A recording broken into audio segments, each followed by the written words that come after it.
नीति आयोग की बैठक के एक दिन बाद एनडीए शासित राज्यों के मुख्यमंत्रियों की बैठक हो रही है। बैठक ऐसे वक्त हो रही है जब देश ऑपरेशन सिंदूर का जश्न मना रहा है। ऐसे में बैठक में ऑपरेशन सिंदूर के अलावा एक साल में केंद्र सरकार द्वारा किए गए कामों की भी समीक्षा होगी। देखिए रिपोर्ट।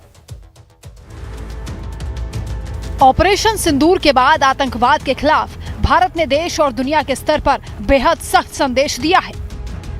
नीति आयोग की बैठक में रुख साफ करने के बाद अब एनडीए राज्यों के मुख्यमंत्रियों की बैठक की तैयारी है। इस बैठक में भी आतंकवाद और पाकिस्तान के खिलाफ कड़ा मैसेज दिए जाने की तैयारी की जा रही है।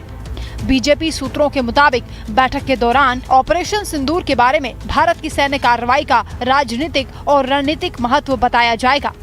साथ ही ये एक बार फिर से साफ होगा कि भारत का उद्देश्य केवल आतंकवादी ठिकानों को निशाना बनाना है, किसी भी देश की सेनाओं से संघर्ष नहीं है। देखिए, जो नीति आयोग है उसमें तमाम जो है वो राज्यों से जुड़े हुए, देश से जुड़े हुए सवाल होते हैं और उसमें क्या सवाल होगा और क्या मुद्दे होंगे इसके बारे में तो हम नहीं कह सकते। हाँ, जो भी मुद्दा होगा वो निश्चित तौर से आप सबको पता नहीं।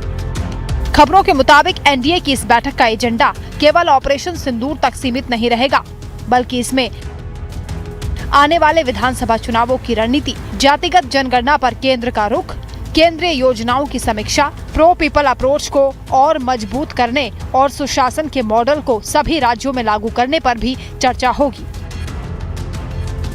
सूत्रों के मुताबिक बैठक में भारत को ग्लोबल सप्लाई चेन में चीन का विकल्प बनाने पर भी विचार हो सकता है। देखिए, नीति आयोग की बैठक होना तो स्वाभाविक है, विज्ञान भवन में होता है और सभी राज्यों के मुख्यमंत्री उसमें आते हैं। मकसद ये होता है कि जो केंद्र सरकार से जो बजट गया है, राज्य सरकार की जो बजट है, वो विकास कार्यों में कहाँ तक हो रहा है, उनके यहाँ कहाँ कठिनाइयाँ आ रही हैं, इन सब बातों पर एक फॉर्मली चर्चा होने का एक प्रावधान है। और आगे विजन क्या है स्टेट का और सेंटर का और उसमें कैसे दोनों सहयोग से आगे बढ़ेंगे, ये तो उसका परिप्रेक्ष्य हो गया। लेकिन जिस तरह से ऑपरेशन सिंदूर हुआ है अभी और उसको लेकर कुछ सवाल हैं, सरकार ने क्यों कॉल ऑफ किया, उसको सीज फायर की घोषणा क्यों की, कितनी परिस्थिति में क्यों, उन सब के बारे में अनौपचारिक रूप से चर्चा होगी। बैठक में अगले 3 वर्षों में होने वाले राज्य विधानसभा चुनावों की रणनीति पर भी विचार होगा। बता दें कि 2026 में 5 राज्यों और 2027-28 में 16 राज्यों में विधानसभा चुनाव होने हैं। दिल्ली से कमलेश सिंह की रिपोर्ट, लाइफ टाइम्स।